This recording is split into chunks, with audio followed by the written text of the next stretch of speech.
I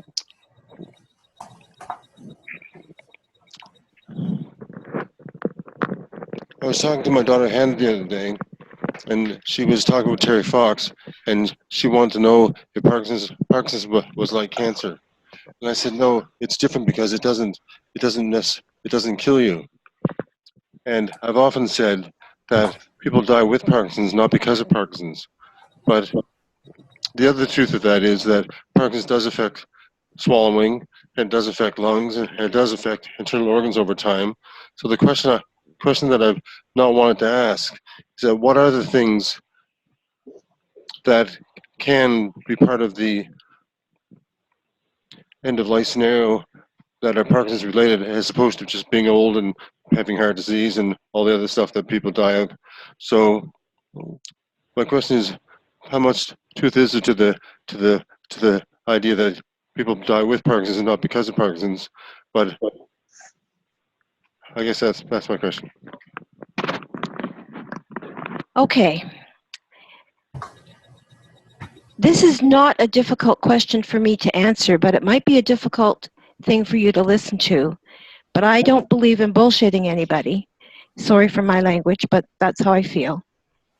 The truth of the matter is, Peter, the complications that you have mentioned are indeed the things that will take the life of a person with Parkinson's.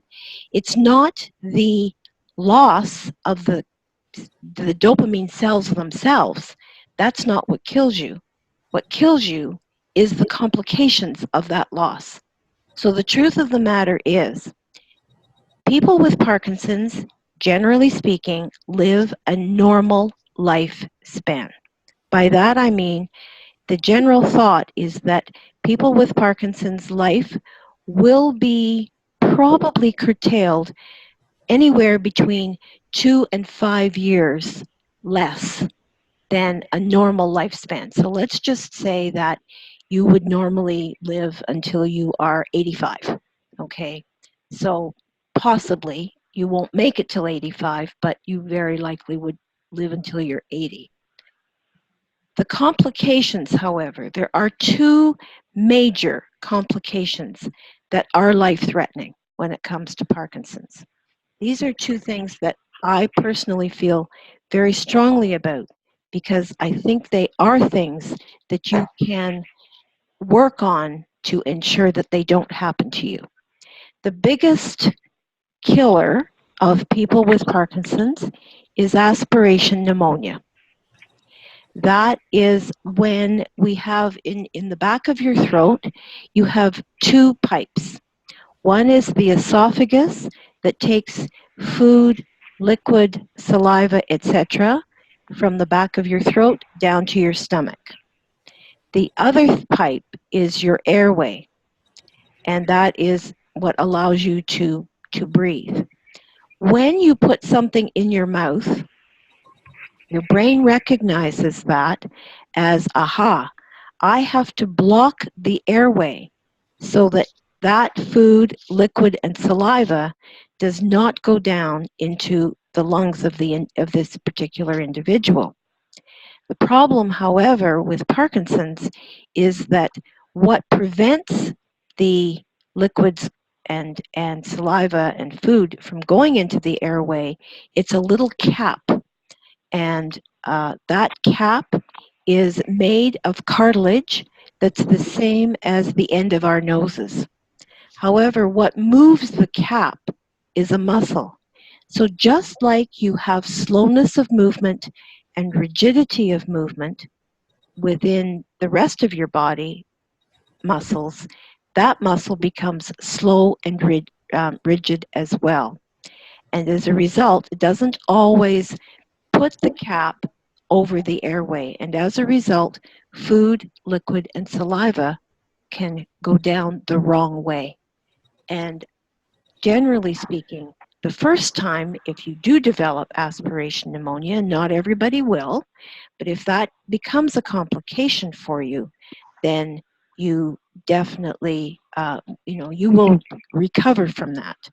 But if it happens several times, there is a chance that you will not recover from that.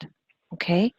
All right, so that's one major complication. And when I say that you can do something about this, you need to be aware of the fact that if you swallow something now, if you are aware that you're coughing when you're swallowing, if you're feeling that things get stuck at the back of your throat and that your swallowing is just not normal anymore, if you're producing more mucus than you normally would, etc., any indication that you might have that you are, as I said, coughing during a meal or whatever it might be, you need to get a swallowing assessment because you may have to at some point, not everybody, of course, everybody with Parkinson's is different, but you may at some point have to have a swallowing assessment and change the consistency of the food and the liquid that you eat and drink. There are thickeners that you can get for liquids, okay? Your food at some point may have the consistency. You may have to have your food put into a food processor. And while this doesn't sound lovely, I'm telling you the truth.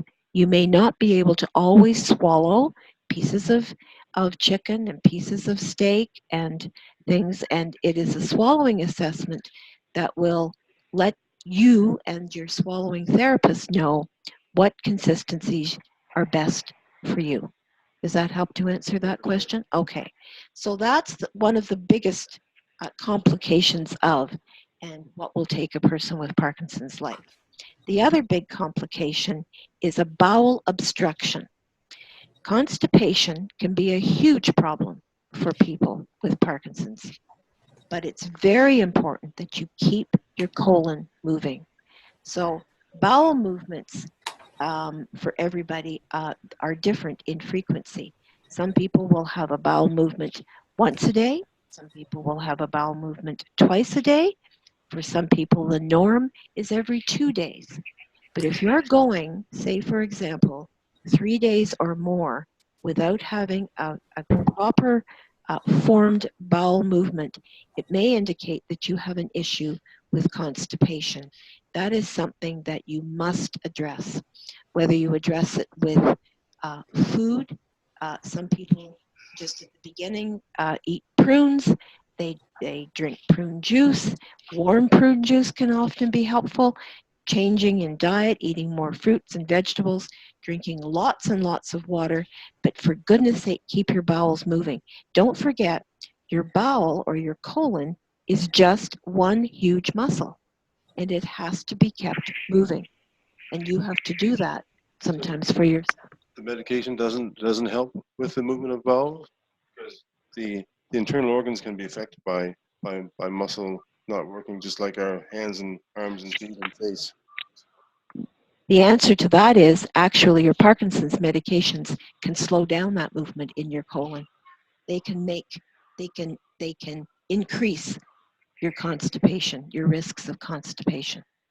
So I have that's one muscle that is not always helped with your Parkinson's medication. I tell Absolutely. people that all muscles in the body are affected by Parkinson's. There isn't a muscle in the body that's not affected by Parkinson's. I suffer from severe constipation. It takes stuff to keep my body going. Now, Charles, I have to be honest with you and say that I'm sorry. I had difficulty understanding that. And my On voice gets raspy. I have trouble with severe constipation, so I have to take things to keep it going. I tell okay, people Parkinson's affects every muscle in the body. It's yes, not a muscle in the body that's not affected by Parkinson's. right, right. So you're saying that constipation is a big problem for you, and Yes, that you do take things though, and that yes, you are able to keep your bowels moving. yes. Okay, that's Only by, really good news. That's only by, great. only by taking additional medication and things like that. Okay, I tried all the natural ones with prunes and stuff like that. None of that ever worked. right. Okay, but you do what you have to do. Yeah, Okay, if you have to move on and increase your whatever it is you have to do, you have to take some some form of a laxative, some Senecot, or yeah. you know, Senecot, yeah, that works. Okay, lactulose, good. Senecot, lactulose, and lactulose, good, okay? Nothing. But I'm just pleading with you to ensure that you keep those bowels moving. Yeah. Because what happens if you don't is that it forms what I call it a dead mouse in the middle of your colon. And that's a bowel obstruction. And that is life threatening. That can't I, always be operated on successfully. So you I, must do that. So, Peter, I'm not sure if I answered your question.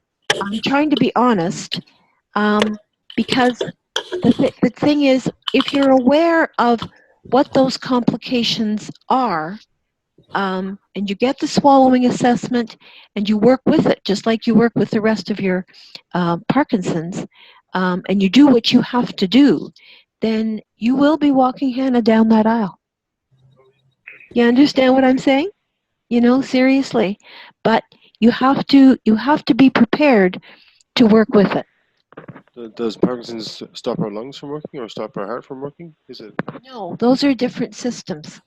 Yeah, those are different systems. Your cardiac system, your respiratory system, but your respiratory system is impacted. It doesn't stop the lungs from working, but it does if you have aspiration pneumonia, because now you're putting things into your lungs that shouldn't be there, which is why you need to make sure that you're not doing that. I think it can affect the muscles around the lungs to make it very hard to breathe. That's true. It can affect your diaphragm. Yeah. Charles, I almost called you Peter. It can affect the diaphragm. You're right, but again, it's not something that's that common for people with Parkinson's to have difficulty with breathing.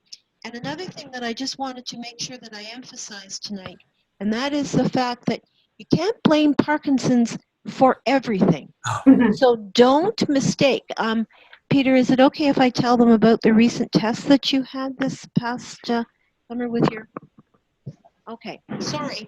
I'm going to tell a tale out of school here. Because Peter shared with me tonight before the meeting started that he'd had some tests fairly recently on his prostate.